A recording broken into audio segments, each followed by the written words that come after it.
Hey everybody, welcome to a video on my custom Lego fantasy dropship. Yes, a very epic name, I know. So this thing has been on my shelf for maybe 7 or 8 months. I just haven't gotten around to review it, and I thought today is the day.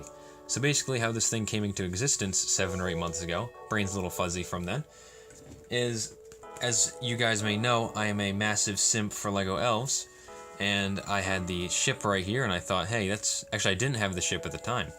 But I was like, I really like the design of this boat. I like the front curve and how it looks. Well, real boats have curves. So I figured, why don't I take that, make it a little longer, and make it, you know, all tiled. And of course, you may hear, Bean. You may hear interruptions. Bean. Bean.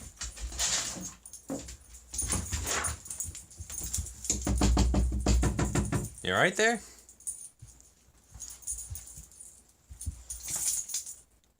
So anyway, back to the actual video. I basically took this thing, I wanted to make it slimmer, and I wanted to make it more extended to kind of create more accurate proportions. I mean, not accurate, you know, nothing could be accurate when you're making a dumb flying fantasy ship. But I felt like this one was a bit chunky and a bit thick. So I figured I wanted to kind of slim it down and give it some better proportions and hopefully make it look pretty dang good. And I ended up going with wood because literally I only had brown to accomplish this task. I don't have the amount of blue required to do this, so I just figured, let's go brown. It ended up helping because a lot of the different colors throughout the thing, you can see some of them are miscolored and some of them are different shades of brown. It actually helped a lot because it gave kind of an illusion of different types of wood being used throughout the boat. So I feel like it ended up becoming a win-win.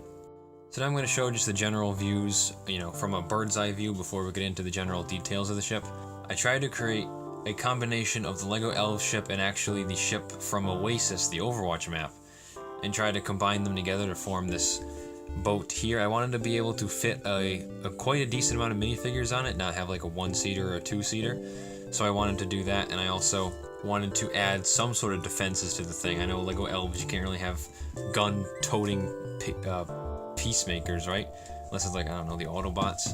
So I kind of had to design some fortifications for this boat, and I feel like this Canon was a nice compromise between something futuristic and something of medieval or pirate origin. I also wanted something semi-futuristic and like semi-fantasy blended into one for a control panel. So on from that view to kind of the back view, you can see a better assembly of the engines. What I used here is I straight up ripped this from the Desert Skiff from Star Wars. I ripped off the same kind of hinge mechanism so you can angle it upwards and outwards. I just had two of those laying around. I was like, I don't really need 2, don't really need 1. So I ripped some off of that and put them in here, so that's that. And then you can see some green down here, because this is made before I really sorted my Lego collection, so I was like, any piece is relatively good. If I built it now, I could make these things better shaped, or better colored, I mean. But I just really don't want to go through it. It is what it is, and I'm keeping the ship how I originally built it. So the other view is kind of, you know, the exact same. You can see the scythe thing that I kind of put on here, just an extra little tiny prop.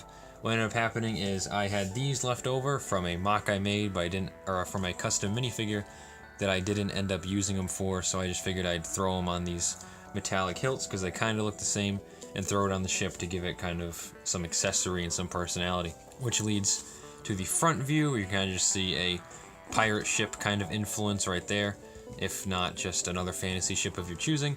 And that's basically the profile shot. And let's get into some of the other details of the ship.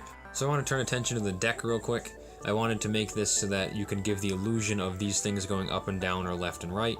And I also wanted to create that more smooth, very ergonomic shaping that is seen throughout the whole thing, kind of transfer it over to the actual control panel with some wood accents, because that's the kind of theme of the entire boat. And I think that came out pretty well. And also there's some general crystals and, I don't know, can't say the B word, alcoholic beverages, but there's some crystals and some different things and some potions just to give it some more personality down that front.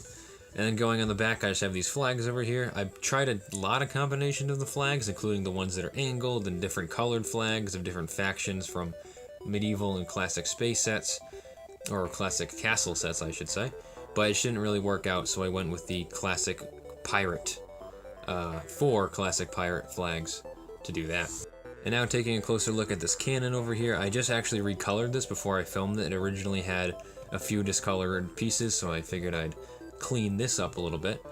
But basically, it just goes around, it goes up and down. You can easily fit a minifigure. Let's see, do I have a minifigure? No, I have this Imagine-X guy that I found found from like my childhood. You can stick him there, right? He's like a minifigure, right? Maybe? But let's actually add some more thematic minifigures. Let's add some Lepin figures, because that'll make all the A-Falls happy. So basically, I'll take my Lepin guy, you can put him over here, you can have him shoot stuff. It's pretty decently scaled to a minifigure, and I think that came out pretty alright.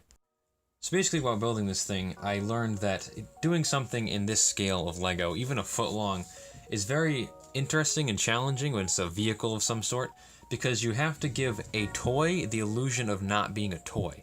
And what I mean is, if this was all brown, it would just be like, oh, this just looks like, you know, a Lego boat. It doesn't really look bad, or it doesn't really look that great.